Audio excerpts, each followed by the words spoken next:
Hey, welcome to Life After Nursing School. I'm your host, Caroline Danna, aka Nurse Coach Caroline, and I'm here to help you, the new nurse, thrive in your career. As a former nurse recruiter, nurse manager, and now your personal new nurse career coach, I'm obsessed with making sure you don't just survive your first couple of years at the bedside. I want you to absolutely rock them. From the challenges to the triumphs, I'll be right here with you, giving you the real-world advice and support that you need to shine. Whether you're in nursing school getting ready for life after, or you're already out there in nurse life feeling overwhelmed or even questioning your confidence, I've got your back. I'll be sharing tips, tricks, resources, and strategies that are just for you. We'll dive into everything from landing that dream nursing job to slaying imposter syndrome, and most importantly, how to keep that spark alive and stay the vibrant and amazing nurse that you are. So if you're ready to tackle the things nursing school did not cover, like how to build a career, trust yourself, and keep your passion strong, then get comfortable because we are about to dive in and make nurse life the best life.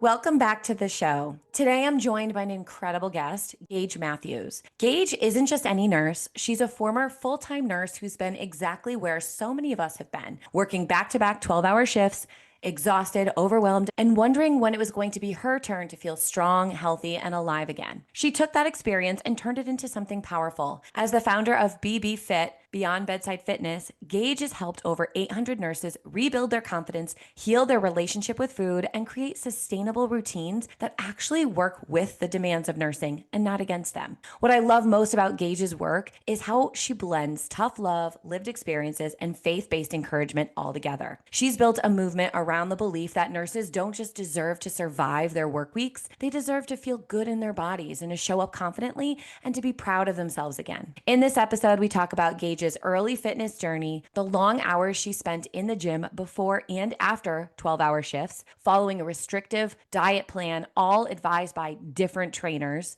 and how she eventually turned what wasn't working for her nursing lifestyle into a sustainable, effective framework for her coaching business. We dive into how to stay consistent when motivation fades, the role of faith in building resilience, and what it means to remain a positive, empowered voice in the profession that can sometimes feel heavy. I absolutely loved this conversation with Gaige. She's wise beyond her years, deeply authentic, and has a way of making change feel both doable and exciting. So get ready, whether you're a nurse who's thriving, feeling stuck, craving change, or barely making it through your shift, this episode is for you. Let's dive in.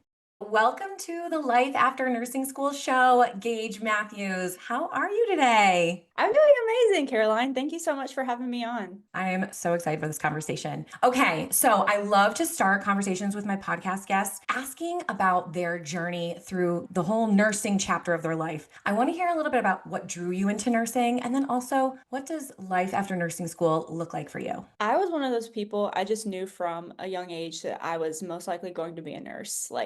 My sister is 12 years younger than I am, and I wasn't in the room when she was born, but I went in right after. And I don't know, there was just something about the nurse that was so sweet to me at such a young age, and she was so caring and attentive, and I love the idea of it. I thought how cool to be a part of someone's medical journey, but in a positive way. And I was also kind of drawn to the cool stuff of nursing and kind of some of the nasty stuff, like the wound care and IVs. And I don't know, I've just always been able to handle that stuff. And I thought how cool if I can help someone, be a part of someone's journey, and also just get to see really neat stuff and kind of gross stuff that I like. And so I just kind of knew that was going to be my reality from a very young age. And I always thought I was going to be an L&D nurse. I feel like most girls who go into nursing think that it's going to be L&D or peds. Yeah. And just on my rotations at nursing school, I was like, no, like this isn't it. Found myself in neuro, ended up in ER.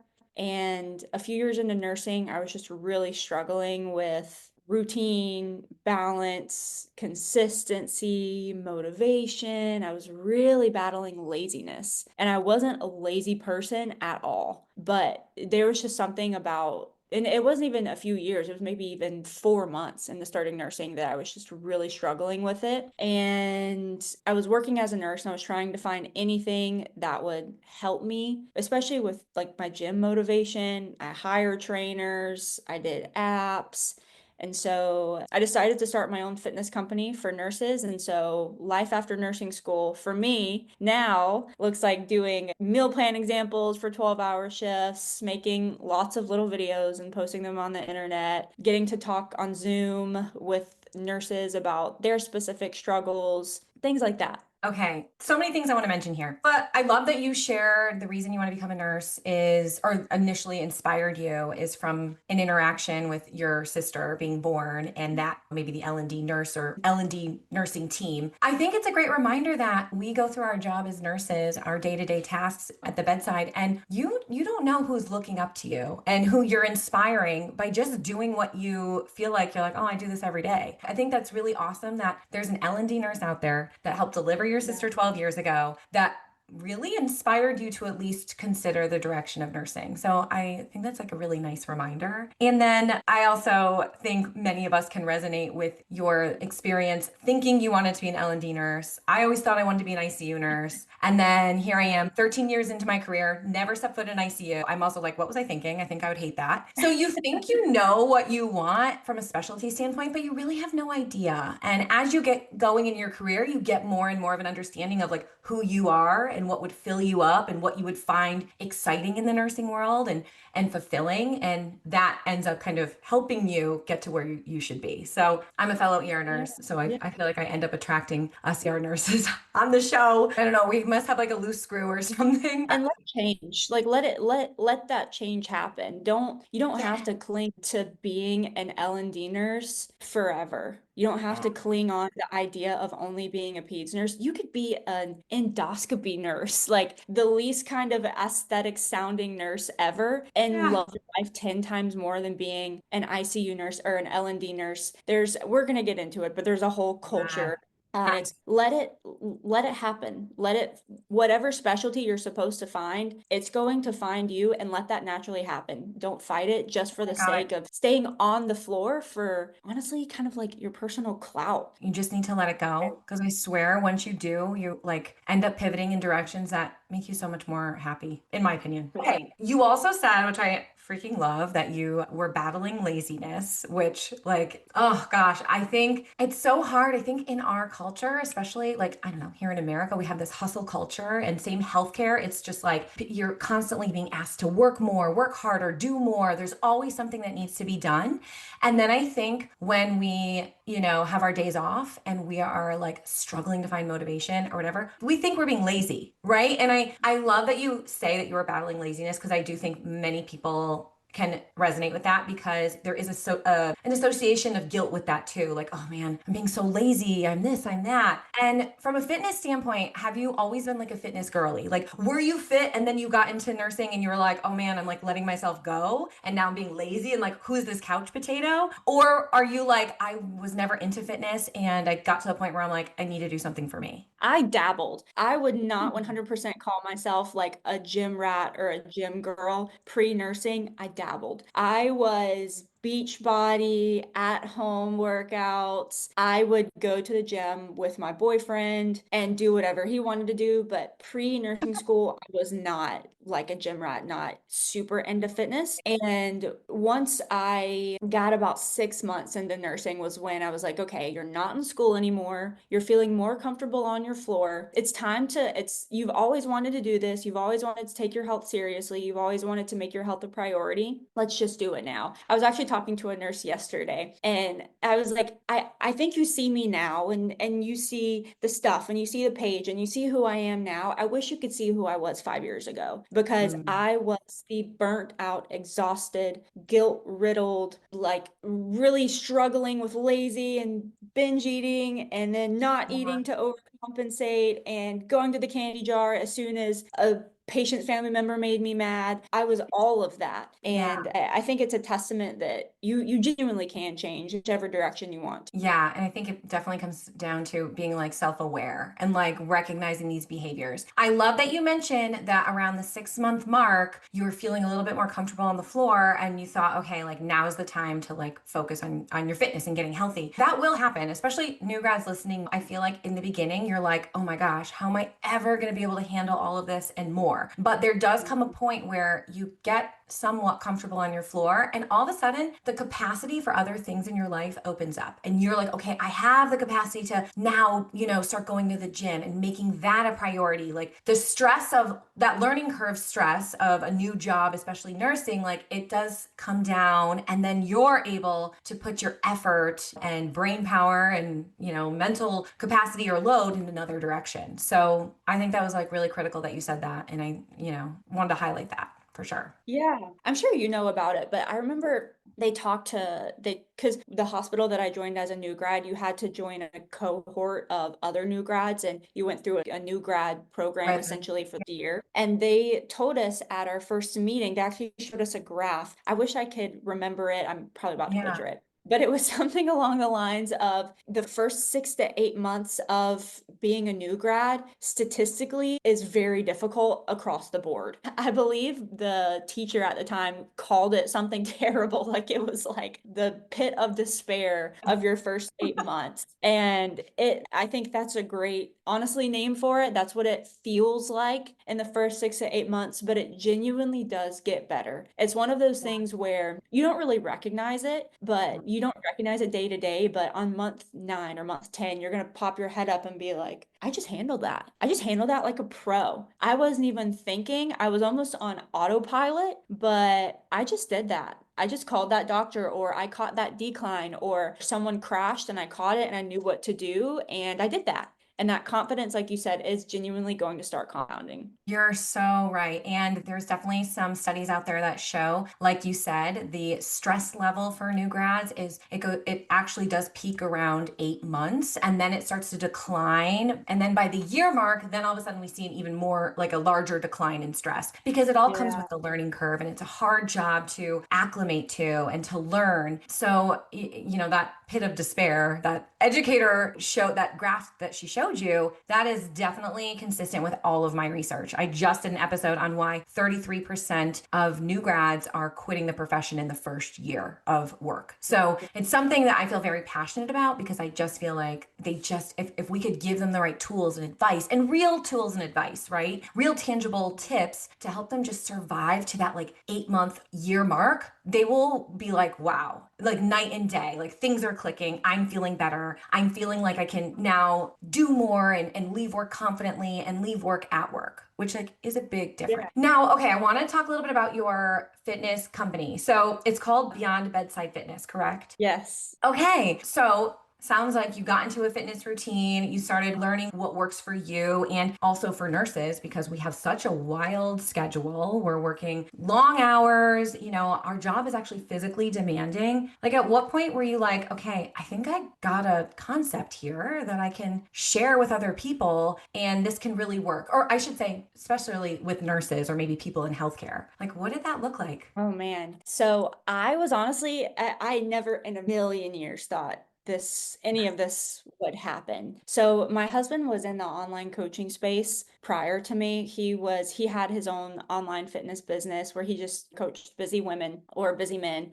And then Yeah. he segued into coaching other business coaches. So he was a business coach for online Oh, coaches. And he told me forever, he's like, Gage, you should really start posting. You should really start. Caroline, I was like, I will never do that. I will never post. I am never going to post these corny, like, I'm never going to record myself in the gym. Look what happened. But I was adamantly against it.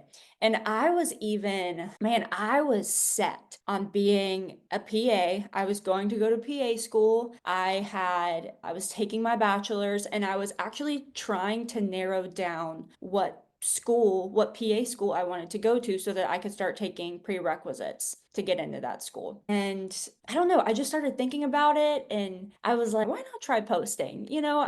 I just thought maybe a year from now, I can have 15 clients on the side and I can Yeah. be a part-time nurse and then I can have more time to study for PA school. And I realized that the decision to not post was predominantly out of fear and Mhm. predominantly just fear of what other people thought and fear of failure. And I thought, what a silly reason not to try. And I decided to just put my ego to the side. I don't care what people are going to think about me. I'm just going to do it. Why not try it? And here we are. Did it take you a while to get traction from on social media? Were you like posting and like, okay, how is this going? And then all of a sudden you had a couple posts really resonate with people and take off? Or is it like, you know what, you were just posting consistently and consistently growing? It's for the first 6 months, it was kind of like not that much traction. And then all of a sudden something popped. And from then I doubled down on what worked and it just started to compound from there. Yeah, that makes sense. So, okay, I definitely want to dive into that in a little bit here. I'd love to talk more about kind of mindset and confidence and just sharing like vulnerable things on the internet. But before we do that, so bringing it back to the gym, you're getting into the gym. It sounds like you said your boyfriend also kind of worked out. So you had that. He also, what a great boyfriend. He also is like a business coach. Hello, wish my husband was a business coach. That would be helpful. And it does feel a little bit like the universe was like in your corner here. And so you start like figuring out meals and like you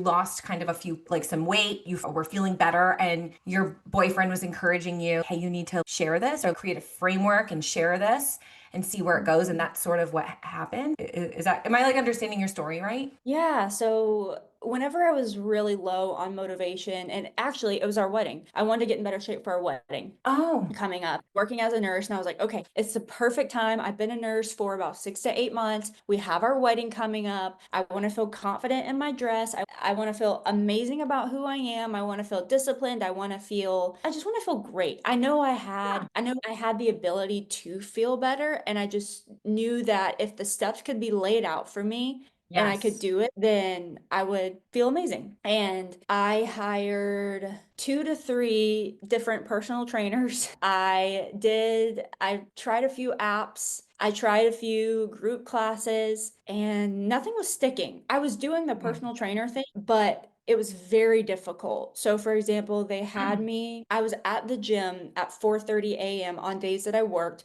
and I would do an hour of cardio before my 12-hour shift, work my 12-hour shift, and they only allowed me 50 grams of carbs and green vegetables only. And then I would have to go back to the gym after my 12-hour shift, and I was doing 30 minutes of cardio in my scrubs post shift. And then on all of my days off, I was working out for probably 2 hours a day.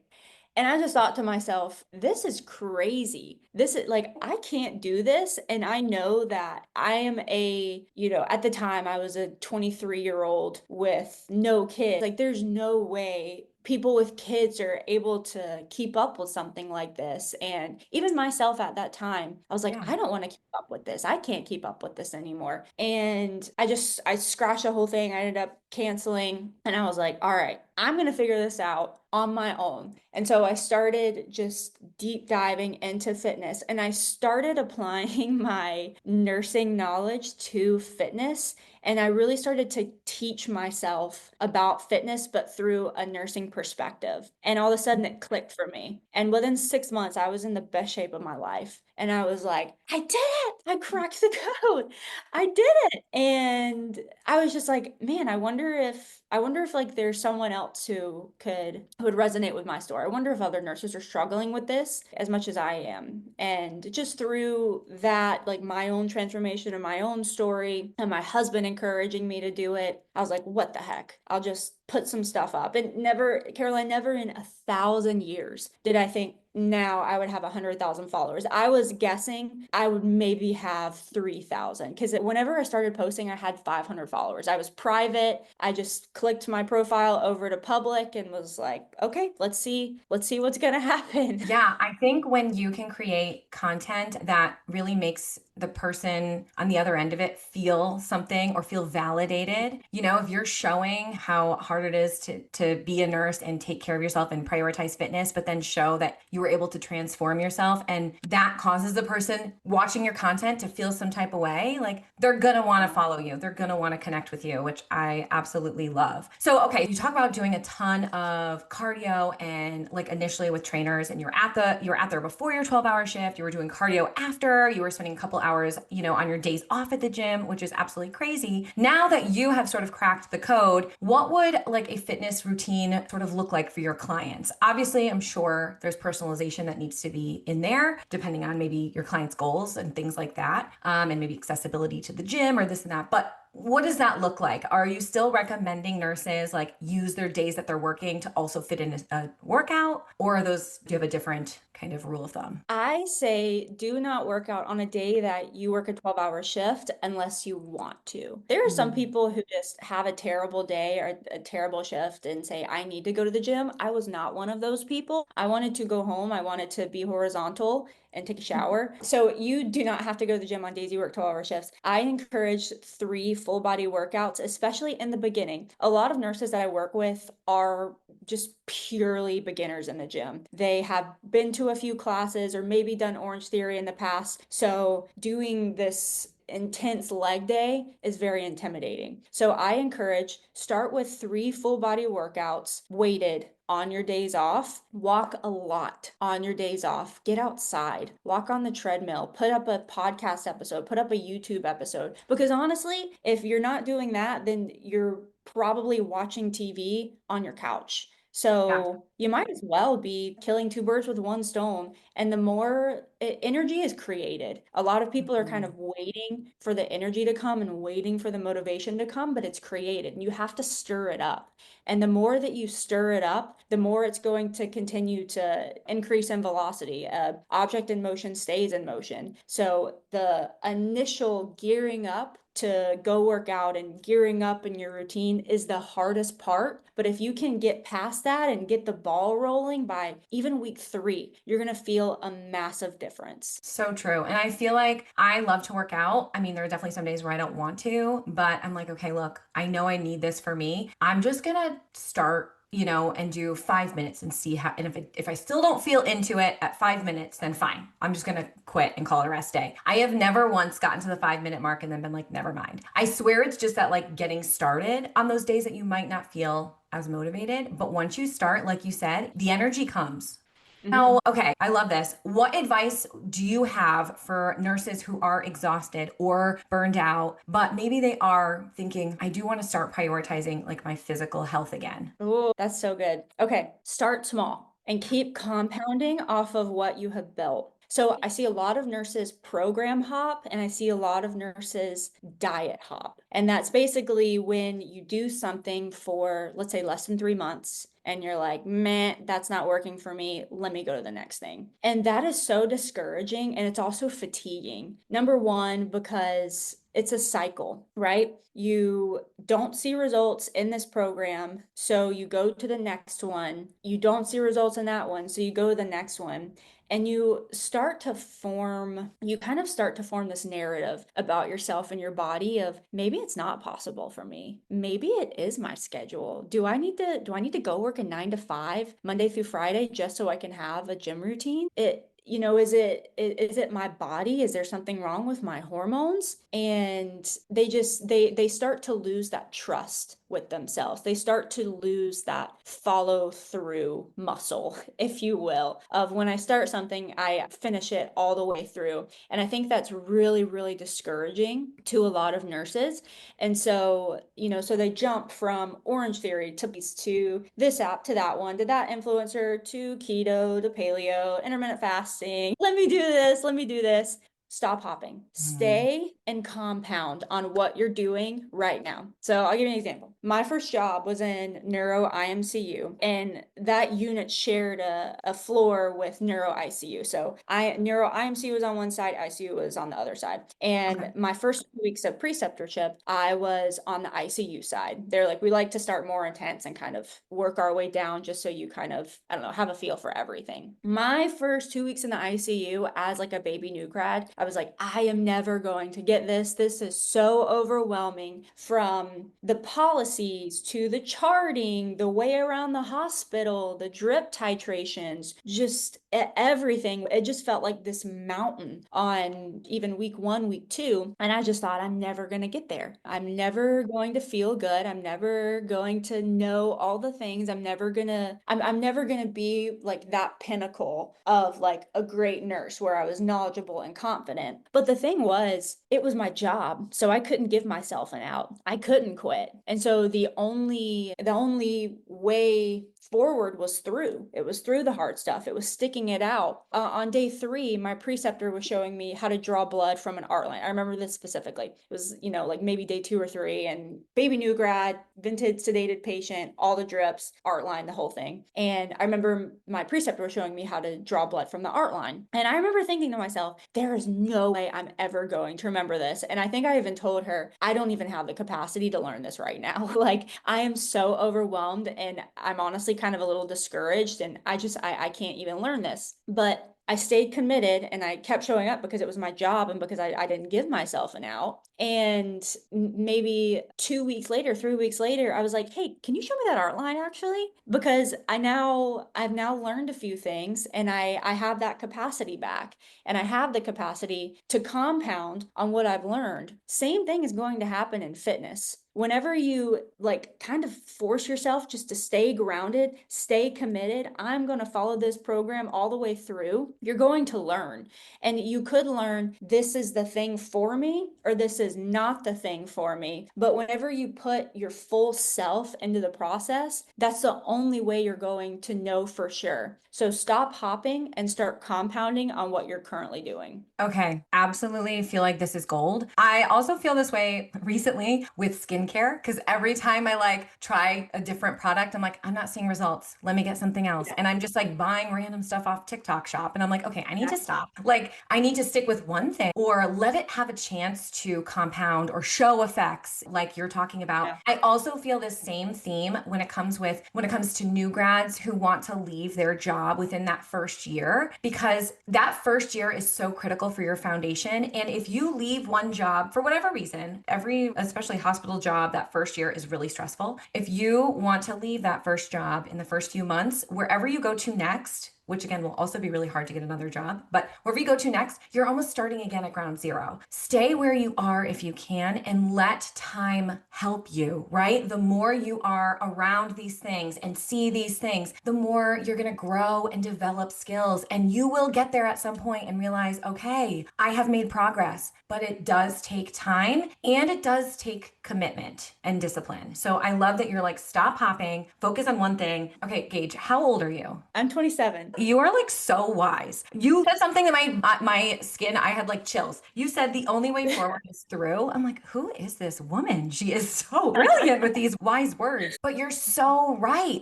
Literally the only way forward is through. And sometimes through, it's like we're going through the trenches, but we have to stay consistent. Now, kind of where this conversation is going, I'd love to have your take on discipline. What does like discipline mean to you? I know many nurses struggle with discipline. Do you have tips that people can try to utilize or implement to become more disciplined? Yeah, yeah. Man, if I had to put like a definition on discipline, I would say it's choosing what you want most over what you want right now. And I think that when it came to the motivation to stay disciplined and stay consistent, in the beginning, the motivation to change was, I can't feel like this anymore. I Mm, genuinely can't. Like, I'm done. I am at whatever the line is, I'm yeah. there. And so I thought about consistency is two options. Number one, nothing changes. You stay the same. That is your quote unquote reward. You get to sleep in more. You get to pick up fast food on the way home. You get to lay in your bed for longer on your day off. You get to rot for 8 hours. That's it. Or option two, you can take the 20 minutes to cook when you get home. You can take the hour and a half to meal prep on your days off when you would just probably be laying in bed. Let's be honest. You can be busier on your days off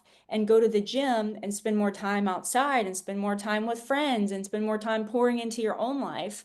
And yes, it will be harder at times, but I also think it's better. I don't think that easy equals the best. I think that harder is better. And so, man, the pain of change just outweighed the pain of staying the same. That really was it. The thought of consistency was very hard. And the thought Yeah. of staying same and seeing zero change was much harder. When I think about like habits and a nurse that's currently like just feels like they're at their wits' end.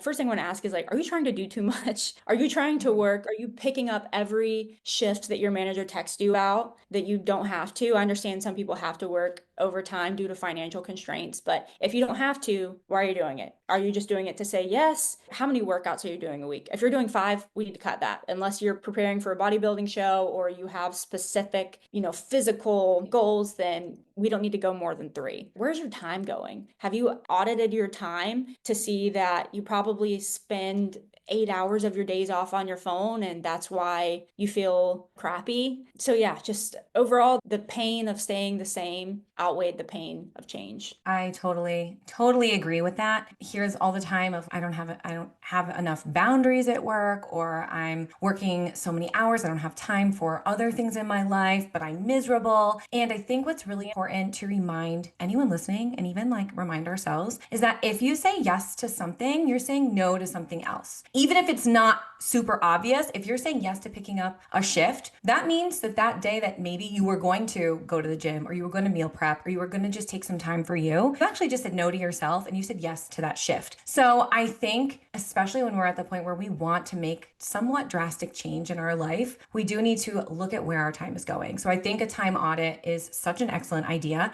And I also am a big believer in scheduling your workout. Put it in there. I'm going to go to the gym on my day off from 10 to 11, and if something comes up and people want you to do something at 10, sorry, I'm busy. I can meet you after. I could do whatever around that time, but that is honestly you taking care of yourself and putting your needs first. And if you don't want to feel the way you feel right now, you need to be kind of implementing these boundaries. And I think that definitely helps with like consistency and staying disciplined. Are you ever like in a rut? And then like, if you are, how do you get out of that rut? As time goes on, I find that I have fewer and fewer ruts, but I really struggled with the rut, man, especially as a nurse and even my kind of few first years of entrepreneurship. Yeah. My best advice for getting out of a rut is don't do nothing. Whenever you are in a rut, the last thing you want to do is make a change. The only thing you really want to do is stay the same. You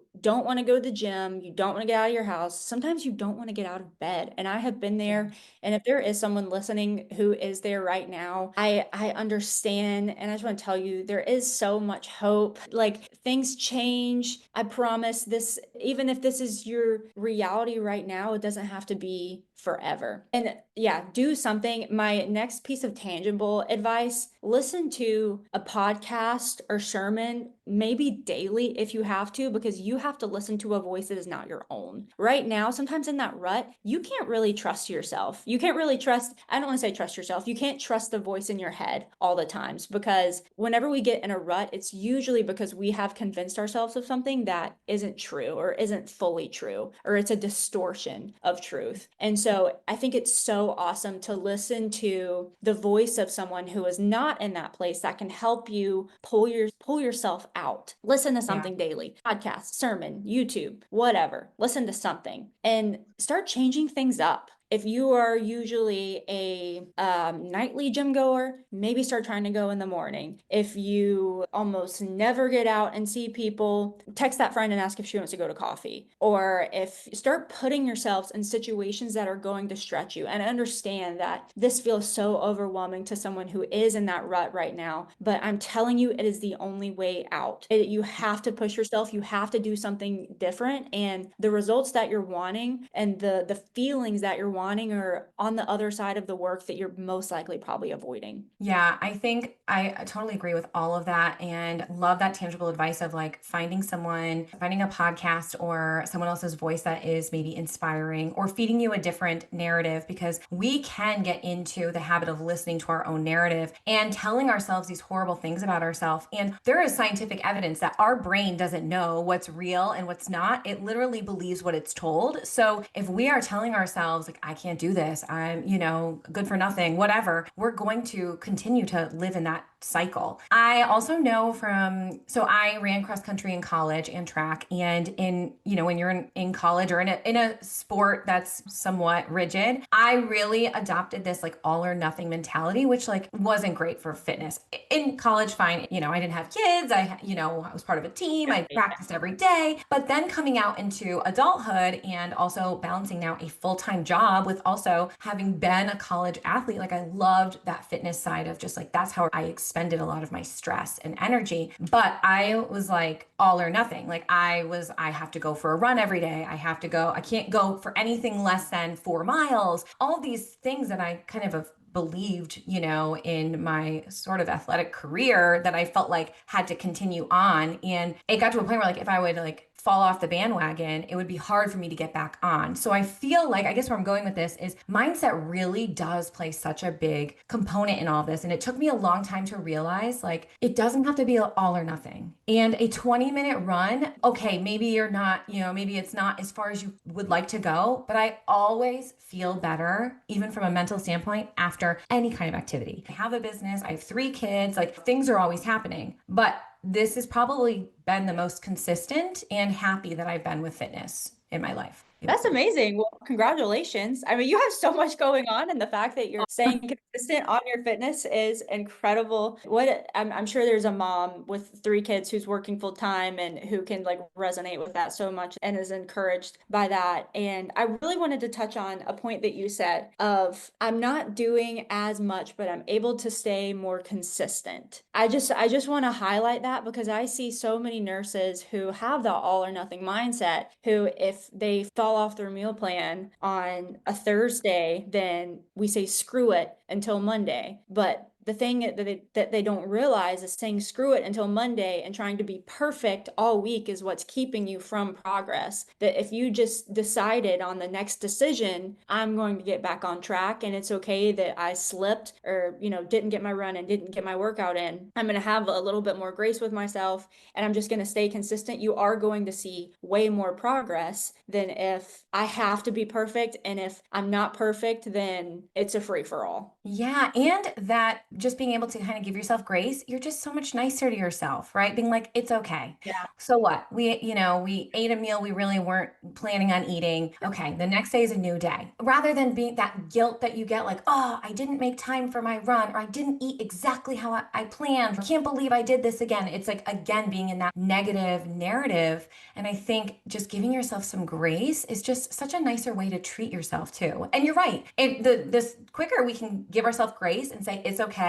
Now let's just like focus on moving forward. You're taking additional steps forward. You're not kind of wallowing in that failure, if you will. I love that we're unpacking a lot of this. And something I really want to talk about on here that I've never talked about on my podcast yet is faith. And I absolutely love, Gaige, that you share your faith so boldly, but also in such a beautiful way online. Literally in your bio, it says faith and fitness. And I'm like, oh my gosh, she's so adorable. I love her. And I watched like videos of you reading right from a Bible and also like sharing your point of view and perspective on what the meaning or messaging is. And I love how you share it because I don't feel like you're trying to convert me to whatever religion it is that, you really believe in, but yet you do such an amazing job sharing a message that like doesn't matter your faith, but like anyone can take a piece of it and be like, wow, okay, like interesting way to look at things, or what an interesting lesson here. So I want to ask you, I mean, I think it takes courage to talk about anything like political, religious, all those touchy subjects, especially this day and age. Have you ever been like nervous to share that? Have you ever gotten any backlash? Like what is that? What has that side of social media look like for you? Yeah. Faith has always been just a very big part of my life. It's been a very big pillar of my life for forever. And I was feeling very called by God to be more bold about my on my social media, even in like 2023. And I would kind of sprinkle Yeah. little pieces here. I would get messages. I've gotten messages of maybe I post a picture of my husband and I at church, and then I get messages of like, oh, I didn't know you were a Christian or whatever. And I don't know, just this year there was something where I was just feeling like a call to be a lot more bold, because I kind of sat with myself and was like, the reason that you're not being more bold is fear of what other people think about you. And whose opinion do you care about the most? Do you care about strangers online who might judge you, or people online who might call you cringy or try hard or corny, whatever? Or do you care about what God thinks about you, or do you care about also what I think about myself? That's Yeah. also important, because I want to be someone who is genuine and authentic and true, and I want to convey that in all parts of my life, even on social media. When you say that there were parts that were beautiful and kind of like sweet, I just want to say, like, I think Jesus is for everybody. And I think that anyone who's received or felt something positive from those messages, like, that's not me. I'm just a girl. There's nothing like super special. I genuinely think that's kind of God's goodness shining through. And there has been some backlash, of course. There's people who don't agree or who have experienced terrible things done in the name of Jesus that look nothing like who Jesus is. And so many people have experienced just church hurt and a lot of really difficult things. I hope that I could be a light to those people and show that's genuinely not who Jesus is. And I'd say the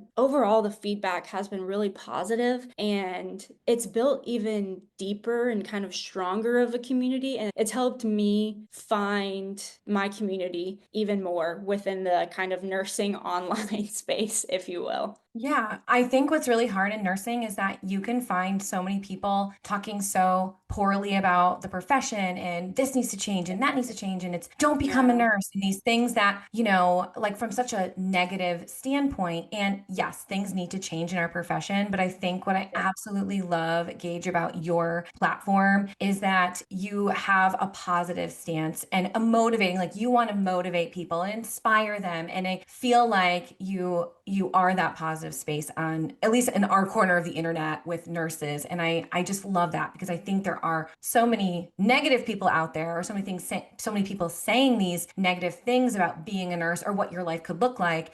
And there's just not enough Yeah. positive. So I love that you've been able to incorporate like nursing, fitness, faith, all these things in literally such a beautiful way that I just find your messaging like so uplifting. Oh, thank you so much. And I honestly, I'm grateful that TikTok wasn't a thing when I was a nursing student or when I was a baby nurse, because I would have been Yeah. all over Nerd Talk looking at my husband and being like, did I make a terrible mistake? And like you said, there are conversations that need to be had. Nurses are overworked, they are underpaid, understaffed. There are so many amazing nurse creators who are having these great conversations and are bringing awareness to the space and for changes that do need to happen. And I never want to seem like I'm sweeping those under the rug. But what's encouraging to a nurse who is in the thick of it and who doesn't really have the ability to move jobs right now? What good is there coming posting a TikTok being like, last day on the job, like, sucks for y'all, I'm out of here. It's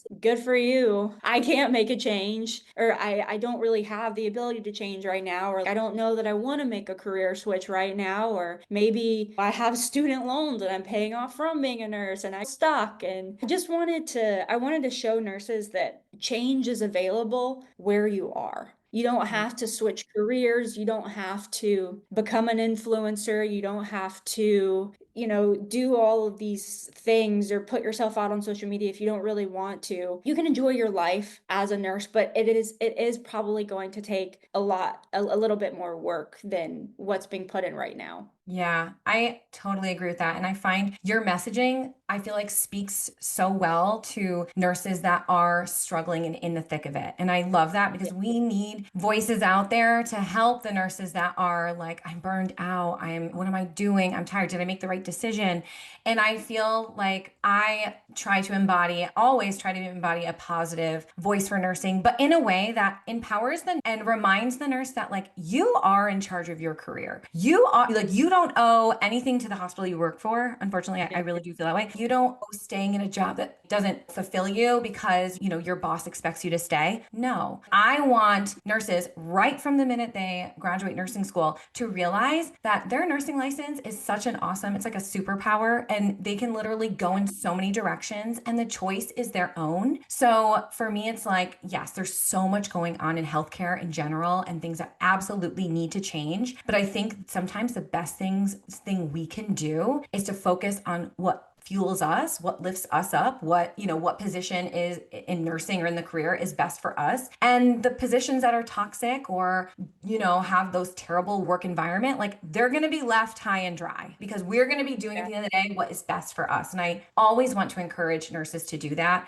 And I love that your messaging is like, it feels so authentic, but also so relatable to nurses that are just like in the thick of it, right? So Yeah. I just feel like, I don't know, I love that side of your social media. Thank you so much. Now, of course, I feel like, Gage, I could talk to you all day long. I love so far everything that you've shared, but I know like we're running out of time and I want to be mindful of your time. Before we get to like our closing question, can you share how listeners can connect with you and learn more about Beyond Bedside Fitness and get maybe their hands on your Thrive Guide? Yeah, absolutely. So message me 911 if you want more information about my program for nurses. My Instagram and TikTok is at Gaige Matthews. And if you would like to get your hands on my Thrive Guide for nurses, it is one of the things, honestly, I'm just going to flex on it really quick. It is one of the things Please I do. am proud of. I poured my heart and soul into that guide because I had bought like online guides in the past, and it was one of those things where I was like, complete waste of money. I didn't use that at all. I feel ripped off. And that was the opposite of what I wanted the Thrive Guide to feel like. I wanted it to feel like just the ultimate nursing meets fitness guide. And I just wanted it to be packed with tangible tips. And it genuinely is. It's 50 pages it's honestly like my brain poured out of some of my best tips, tricks, habits, meals, snacks, everything just in one place. And if you want to get your hands on it, I have a link in my bio, or you can message me TG2. Love that. I'm pretty sure I downloaded that and it was like, this is beautiful. I'm like, how did she do this? People want to work with you directly. Do you do like one-on-one clients or anything like that? Or is it you kind of strictly focus on the Thrive Guide? Yeah, so we take one-on-one clients. Basically, how the program is set up is once you sign up, you are paired with a personal trainer who exclusively works with nurses. So not only do you have a personal trainer in your pocket who is helping you with workouts and nutrition, you also have me and a community full of nurses and full of resources. The resources are things like sleep schedules or meal plan examples around your 12-hour shifts, or I'm really big about time management. So I have a entire 7-day, hour by hour broken down of how you can manage your time and get all of these things done and still have time for yourself. I also do Zoom lives where I go over trainings for the nurses and we break it down. So I really wanted a place where fitness met nursing in a way that allowed them to be consistent. Oh my gosh, I love that. That sounds like an incredible resource. And I always love the community component too, because it's so nice to have other people that can relate to what you're going through, that, you can kind of lean on and help, hold each other accountable. I think that goes a long way. Now, my final question for you is if you could go back in time and talk to new grad nurse Gaige Matthews, what's one thing you would tell her? Oh man, it's gonna be harder than you think. and it's going to be better than you think. Gaige, that is beautiful. I feel like I'm gonna cry. You have such a beautiful way with words. Oh, I need to highlight that here for you. Okay, Gaige, I can confidently say that this conversation was exactly what I needed to hear today. And I know someone listening out there feels the same way. Sometimes the right messaging finds us at the right moment. And I feel like this is one of those moments. So thank you so much for being a positive role model in the nursing community. And it's truly people like you who remind us what is possible and inspire us to grow, not just as nurses, but as human beings. It was truly an honor to have you on the show. Thank you so much, Gaige. Caroline, thank you so much. It was so much fun. I'm so excited for the feedback. I just think it was a great conversation. I hope that there are a lot of nurses that are really encouraged by it. Well, that's it for today's episode of Life After Nursing School. I hope you feel more confident and ready to tackle the challenges that come with starting your nursing career. Remember, the first year or two might not be easy, but with the right mindset, you can overcome anything. If you found value in today's episode, I'd love for you to hit that subscribe button so you never miss a future episode. Also, please consider leaving a review on your favorite podcast platform. It helps so much in reaching other new nurses like you. Thanks for listening, and remember, you've got this. Take care and see you next time.